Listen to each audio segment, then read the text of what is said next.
నమస్తే, welcome to my channel వేదగీత. ఈరోజు తిక్కన రచించిన భీష్మ పర్వం 2వ భాగంలోకి వెళుతున్నాం. మొదటి రోజు యుద్ధరంగంలో కౌరవ పాండవ సైన్యాలు మోహరించి ఉన్నాయి.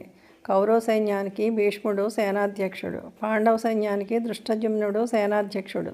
సైన్యమంతా చాలా ఉత్సాహంగా ఉన్నారు. ఆ సమయంలో ధర్మరాజు కవచం తీసేసి ఆయుధాలను రథంలో పెట్టి కాలినడకన కౌరవ సైన్యంలోకి నడిచి వెళుతూ ఉన్నాడు. భీమార్జునాదులు వెంట వెళుతూ ధర్మరాజుతో ఇలా అంటున్నారు: అన్నయ్య, మేమందరం ఉండగా నీవు ఒంటరిగా పాదచారి ఎక్కడికి వెళుతున్నావు? శత్రువులను ఎదిరించడానికి, ఓడించడానికి మనం ఎన్నో వ్యూహాలు పన్నాము. నువ్వు అన్నిటిని మరిచి ఎందుకు వెళుతున్నావు అని పరిపరి విధాలు ప్రశ్నించాడు. ధర్మరాజు సమాధానం చెప్పకుండా భీష్ముని చెంతకు వెళ్ళాడు. నీవు అన్ని విధాలా పెద్దవాడవు, పూజనీయుడవు అయినా నిన్ను యుద్ధంలో ఎదిరించవలసి వచ్చింది. ముందు నీ దీవెనలు తీసుకుని తరువాత యుద్ధం చేయాలని నీ దగ్గరికి వచ్చాను. నీ ఆశీర్వాదంతో శత్రువులను జయించగలను అన్నాడు. ధర్మరాజా, నీవు రావడం మంచిదయింది, లేకపోతే నేను శపించి ఉండేవాడిని. నీకు నా ఆశీస్సులు. నీవు శత్రువులను జయిస్తావు. నీకు వరం ఇవ్వాలనుకుంటున్నాను. నన్ను నీ ప్రక్క యుద్ధం చేయమనడం తప్ప ఏదైనా కోరుకో అంటాడు. సరే అని ధర్మరాజు, నువ్వు యుద్ధం అటే చేయి అని భీష్ముతోడనతడు నిన్ను పోర గెలుచు విధము బోధింపు మనుటయు సస్మితాస్యుడగుచు శాంతనముడు నను మార్కొని కెలువగనై అనిమిషులకు నరిది అనుడు నట్లగుట గదా నిను వేడదనని కుంతి తనయుడు పలుకుటయు వినిపితామహుడు కృపన్.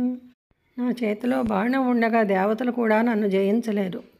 ప్రస్తుతానికి వెళ్ళు అని చెప్తాడు. తర్వాత ధర్మరాజు ద్రోణాచార్యుడు యొక్క కృపాచార్యుని, శల్యుని ఆశీర్వాదాలు తీసుకుంటాడు. ద్రోణాచార్యుని కూడా మిమ్మల్ని ఎలా జయించాలని అడుగుతాడు. దానికి ద్రోణాచార్యుడు, నా చేతిలో బాణం ఉండగా నన్ను ఎవరూ జయించలేరు. నేను వినకూడని మాట వింటే అస్త్ర సన్యాసం చేస్తాను అని చెప్తాడు. రాజు, కౌరవ పక్షం నుండి ఎవరైనా మా పక్షానికి రావాలనుకుంటే నిరభ్యంతరంగా రావచ్చు. మా తమ్ములతో సమానంగా చూస్తాను అని చెప్తాడు. అప్పుడు యుయుత్సుడు తన సేనతో కలిసి ధర్మరాజు వైపు వచ్చి కలుస్తాడు. యుయుత్సుడు ధృతరాష్ట్రుని కొడుకు. ఆ తర్వాత ధృతరాష్ట్రుడు సంజయుని అడుగుతాడు, మా వారైన దుర్యోధనాదులు పాండుపుత్రులు యుద్ధరంగంలో ఏం చేశారయ్యా అని. సంజయుడు ఇలా చెప్తున్నాడు: పాండవుల వ్యూహాన్ని చూసి దుర్యోధనుడు గురువైన ద్రోణాచార్యుడి వద్దకు వెళ్ళి ఇలా అంటున్నాడు: ఆచార్య, మీ శిష్యుడైన దృష్టజుమ్నుడు పనిన వ్యూహం చూస్తున్నారా? పాండవ సేనలో భీమార్జునులకు సాటి అయిన వీరులు ఎందరో ఉన్నారు అని ఆ వీరులందరి గురించి చెప్తాడు. తర్వాత అదేవిధంగా మన సేనలో కూడా ఉన్న వీరులను గురించి చెప్తాడు. భీష్ముడు, ద్రోణుడు, కృపాచార్యుడు, అశ్వత్థామ మొదలైన వీరుల గురించి చెప్తూ ఉంటాడు. భీష్ముడు ఇదంతా దూరం నుంచి చూస్తూ దుర్యోధనుడికి ఉత్సాహం కలిగేలాగా సింహనాదం చేసి తన శంఖాన్ని పూరిస్తాడు.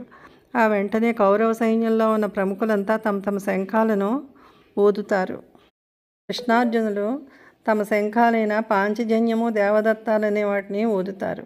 ఆ తర్వాత ధర్మరాజు అనంత విజయం అనే శంఖాన్ని, భీముడు పౌండ్రకం అనే శంఖాన్ని, నకుల సహదేవులు సుఘోషమణి పుష్పాలనే శంఖాలని, అలాగే అభిమన్యాదులు ఎవరి శంఖాలను వారు భూమి ఆకాశాలు నిండేలాగా ఊదుతారు. అర్జునుడు శ్రీకృష్ణునితో, బావా, నేను ఎవరితో యుద్ధం చేయాలో వారిని అందరినీ చూడాలనుకుంటున్నాను. అందుకని రథం 2 సేనల మధ్య నిలపమని కోరతాడు. కృష్ణుడు అట్లే చేస్తాడు. బంధువులందరినీ చూసి దయాద్రహృదయుడై దుఃఖిస్తూ ఇలా అంటున్నాడు: సరసి జనాభ బంధుజన సంతతి కయ్యపు నేల చూడగా విరవిరబోయి మేను నిడు వెంట్రుక వెట్టుచు కంపముందే చేనిరతముగాదు గాండివము నిల్వగనోర్వవు కాళ్ళు నేను నిష్ఠురతకు జాలనొల్ల ఒకడున్ మహియేలుట ఏటి సౌఖ్యముల్. కృష్ణ, యుద్ధభూమిలో చేరిన బంధువులను అందరినీ చూచి నాకు చాలా దుఃఖంగా ఉంది.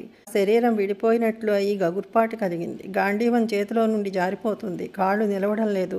ఈ క్రూరత్వం నేను చేయలేను. ఇంతమందిని చంపి ఆ రాజ్యం వలన మనం ఏమి సుఖం పొందుతాం అని అర్జునుడు అంటున్నాడు. మరో వీడియోతో మళ్ళీ కలుద్దాం. Thank you.